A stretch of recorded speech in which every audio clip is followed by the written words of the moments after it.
Good afternoon and happy Wellbeing Wednesday. Kristen Collins. As always, really excited to connect with you guys this week in reference to how are we living a life of ultimate and optimal well-being. So this week, as pandemic is escalating and we're approaching our election and just the acuity of the stress and how that is translating into our behavioral health, our mental health, our physical health. That's what I wanted to touch in on this week.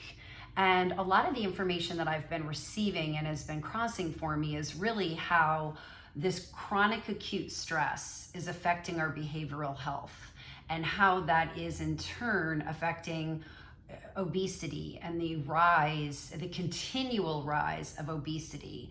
So I want us this week to reflect on that mental health and how are we managing the acute stress that we are not in control of, all of the unknowns that are coming our way, and how are you navigating that? And we've been reviewing and exploring different tools like taking a deep breath, being in the present moment, releasing things we aren't in control of, cutting other people a break and letting them be on their own journey.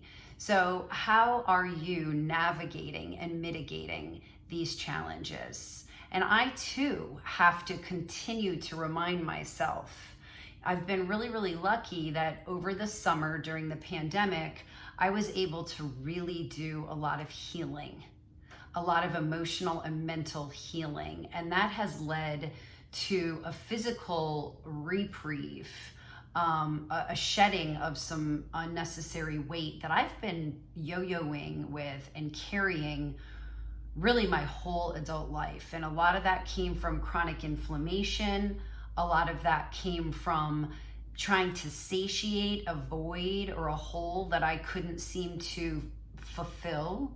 And I'm not saying that I'm forever perfect or I've got all the answers, but I do want to share today on Wellbeing Wednesday that my physical health and my weight has really improved as I've done the mental healing, and my behaviors have shifted based on that mental healing.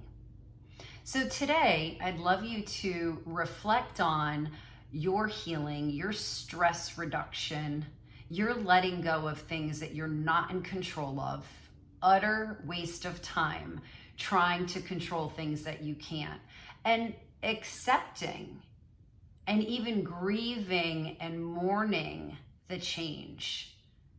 Because this chronic acute level of stress that we're all experiencing is really affecting our physical health.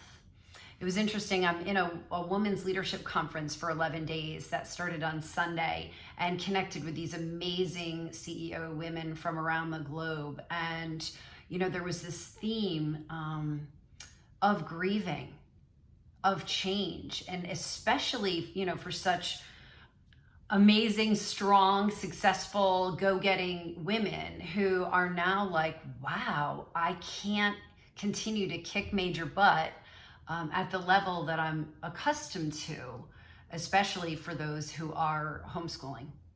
I was actually the only one who's past homeschooling, and I really been thinking a lot about that and talked to my husband about that this morning when we were walking our dog, and I'm like, I can't even imagine the stress added of having children during this pandemic and what that's doing to your emotional and mental health. So I really applaud, all beings on the planet for trying to navigate this uncertainty, but an especial hats off this week to those nurturing caregivers who are trying to manage a career and homeschooling and being those nurturing, loving, vibrant lighthouses within their homes. There's a lot going on, you guys, and it is very challenging. So with that too, I also wanted to touch in on how do you think outside the box? How do you shift your mindset? What are some disruptive solutions in the letting go, but also how can we look at things different? So I am excited to share that I have started a role with an amazing organization called Imagine Solutions, and it is based out of Collier County here in Florida. And yesterday was my first day, and it's a really good example, and why I share it with you, of 3 months ago when I was exiting my healthcare career. I never in a billion years would have come up with this would be something I would take on next. Never. It never would have crossed my mind.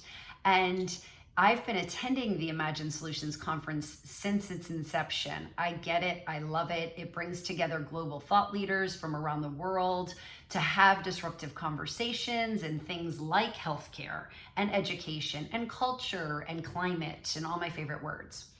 And what was interesting was that a friend reached out a couple weeks ago and said, I know this isn't really your genre or what you're thinking for your next chapter, but there's actually an opening to support Imagine Solutions. Would you be interested? And as I try to practice, I accepted the challenge of connecting and just thinking outside the box. And after a couple discussions with the founder CEO, I was blown away with this opportunity that presented itself through an amazing friend that was so not on my radar. And if you said, Kristen, name 100 things that you would like to go do next, or you are capable of doing next, or that might come to you to do next, this would have never crossed my mind. So why am I sharing that? A, because I'm really excited to be a part of the Imagine Solutions team, and I'll be bringing to you guys opportunities to connect and be challenged by global thought leaders and have access to this material. So that's reason one. But really the bigger reason is I let go. I opened myself up. I sat in the present moment and all of its discomforts. And a friend called and said, hey, I heard about this opportunity. Would you like me to put your name in? And I walked that path just without being attached to the outcome of it. And yesterday I started my new role as Senior Vice President. So let's all take a deep breath this week. Let's all celebrate that the entire globe is affected by being out of control of a pandemic that was not on our radar, a few short months ago. And I applaud us all for trying to mitigate and navigate this stress. And let's look at it with childlike eyes, and let's be open to what new opportunities can be. And then hopefully that can affect our behavioral health and our physical health and take us to new levels of optimal well-being. I hope you guys have a great week. I look forward to seeing you next week. And as always, please feel free to stay connected.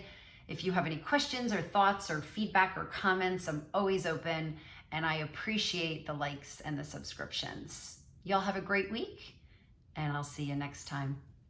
Bye.